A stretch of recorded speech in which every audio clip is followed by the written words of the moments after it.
You're listening to the Marketing for Entrepreneurs podcast by Etched Marketing. If you're ready to be found online wherever your dream clients are searching, you're in the right place. Each week, you'll get simple, practical SEO tips that help small businesses get found without wasting time and money on ineffective social media posts or paid ads. Learn the marketing strategies that actually help you scale so you can focus on serving your clients well. And now, here's your host, Rachel Lynn-Teigen.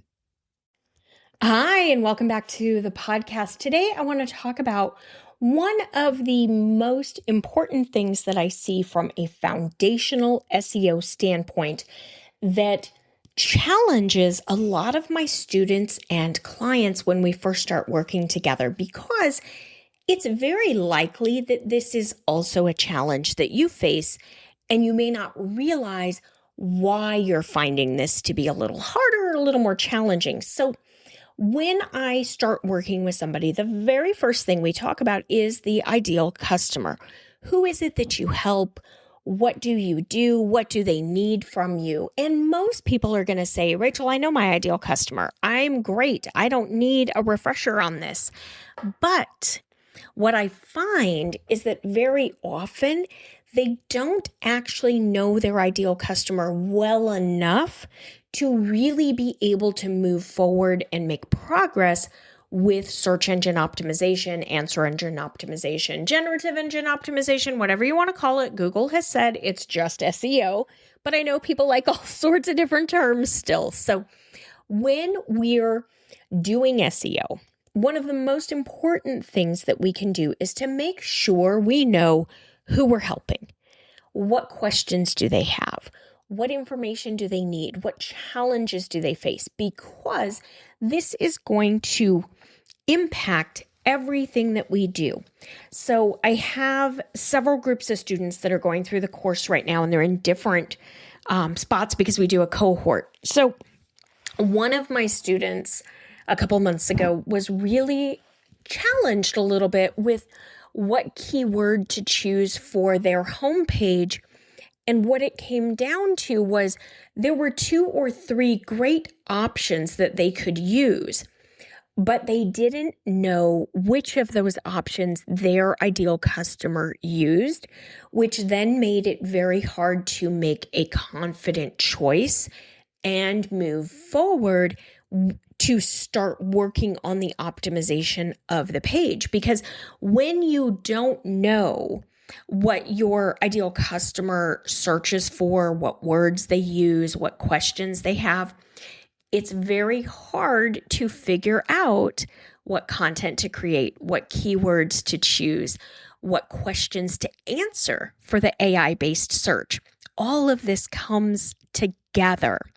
So you want to know who they are. But more than that, it's not just demographic. It's not just my ideal customer is a 6-figure entrepreneur, or my ideal customer is somebody who wants to book a golf vacation. My ideal customer is a parent of a tween child who's struggling with too much screen time. Those are great starts. But beyond that, we also want to know, what are their challenges? What are they facing? What keeps them up at night? What do they struggle with? That parent of the tween, why is she struggling with too much screen time?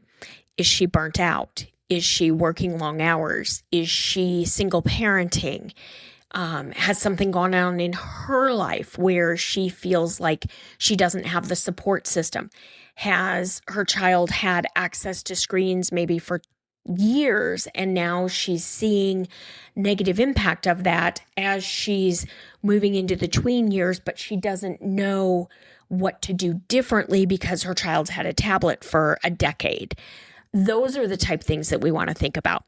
The person who coaches entrepreneurs, okay, do they coach solopreneurs? Do they coach people with small teams? Do they coach businesses that are 6 figures or 7 figures? Do they coach new businesses? Do they work with businesses that have been established? Like, we really want to understand all of that, because let's talk about the coach who works with an entrepreneur. If it's a brand new entrepreneur, their questions are going to be incredibly different from somebody who's been established for 4 or 5 years. If it's somebody that's making $3,000 a month or $5,000 a month, their questions are going to be very different from somebody who's consistently making $10,000 or $15,000 or $20,000 a month. Let's say it's a realtor, because I know I've got a lot of realtors who listen to this. I have a lot of course creators, a lot of coaches, a lot of realtors, insurance agents. You are my professional service providers. That's pretty much where we hang these days, and I love it. So my realtors, what somebody needs if they are a first-time home buyer is very different from what somebody needs and the questions they ask if they are a downsizer.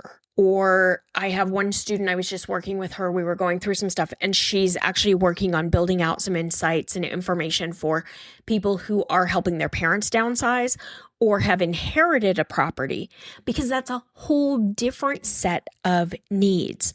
So when we think about who do you help and what do we do, it's really, really important to understand who you're helping, how you help them, what questions they have, because this makes a big difference. It will be much easier for you to move forward and choose keywords with confidence.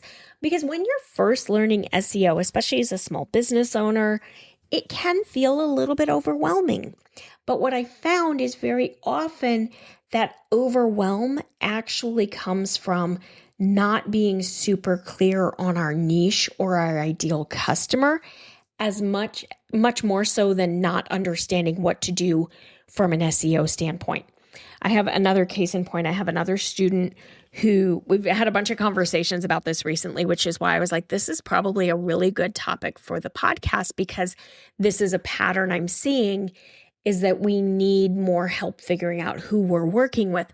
So I have another one. She is an accountant, and she works with people in her state. And so she's trying to figure out, is her niche accounting for small businesses in that state, or is it accounting for small businesses within specific industries?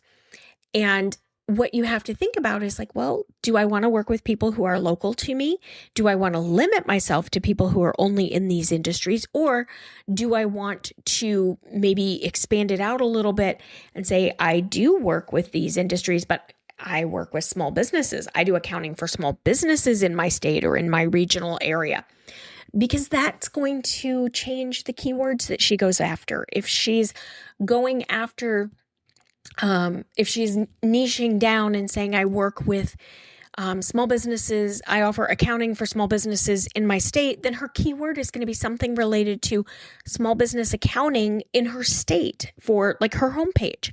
But if she's focusing on accounting for brick and mortar locations, or she's focusing on accounting for online business owners, then her keywords would be very different. It would be, accounting for entrepreneurs, accounting for course creators, accounting for life coaches, things like that, which are not at all the same. So we really do want to understand, because we want to be able to use the right words to bring the right people into our world.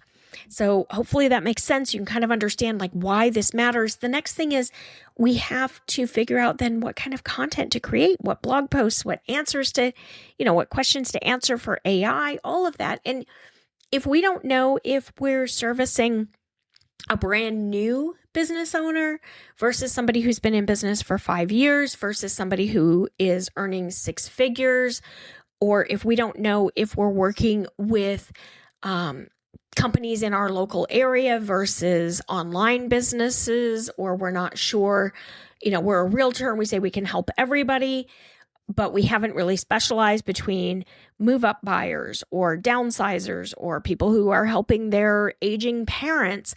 We don't know what type of content to create specific for our ideal customer. And so we end up creating more generic. And in today's world, especially with AI, generic content is not enough. It's what Google is now calling commodity content. And they don't want you to create commodity content. They want you to create what they refer to as non-commodity content. And now non-commodity content is content that is created for a specific person. it goes above and beyond what you can get in the AI summary or the AI answer. Hopefully it'll be cited, but it gives more insights and information. It includes anecdotes, personal stories, experience, examples, all sorts of things that make it better quality and more helpful. Because right now, what we're looking at, if your ideal customer is somebody who wants to buy a house, and they go in and they search for houses for sale in your area, AI is going to answer that, or AI and Zillow or Redfin. I mean, they're going to answer it. You're not going to stand out. But if you're like my student who is really building out her content base and her content strategy all around probate, what happens when you have a home and you need to sell it and it's in probate? Inheriting a home, helping your parents downsize. Now, if you're creating content that has questions that can be answered, like, what do I do in a probate situation? What do I need to know before I try to sell a home in probate? What do I do to help my parents downsize? How do I handle selling an inherited house? What are the tax implications of selling an inherited house? Like, these are all the types of questions that she and I found when we were doing some research recently to help her understand what to create so that she can stand out and not lose her visibility to AI, but she can actually be somebody who is cited. This is why you have to really, really understand your ideal customer, who they are, what questions they have, how you help them, because this is going to help you create a much stronger content strategy, much better information. So what you want to think about as you're trying to work on this is, who am I helping and what questions do they have? One of the things that I have my students do that might be helpful for you is to write a narrative about your ideal customer. I want you to think of them and really write it out like they're your best friend. Who are they? What lights them up? What frustrates them? What do they struggle with? Really go beyond just, she's Jenny and she's 35 years old and she has 2 children and she lives in Alabama and she needs an accountant. Like, let's not use just that. Why does Jenny need an accountant? And what is she doing that she's not sure about? What is she not confident in? What feelings does she have associated with it? What questions does she have? All of those things are going to help you to generate this ideal customer profile that'll make it much easier for you. If you're in a simple SEO content or you're working with me one-on-one, you have access to the custom GPT that has been created to help you, that I built and trained to help you do this. You also have access to me to review your niche with you. If you've got any questions, I'm happy to help you with that. You also have the Ideal Customer Workbook to guide you through what to do and what to think about. If you're not, I want you to read the blog post that goes along with this. It's on the blog. It talks about SEO for small business. It's your ideal customer profile and really understanding who it is that you're trying to help and how you help them. Because the more clear you are on who you help and what they need, the easier it's going to be to do SEO.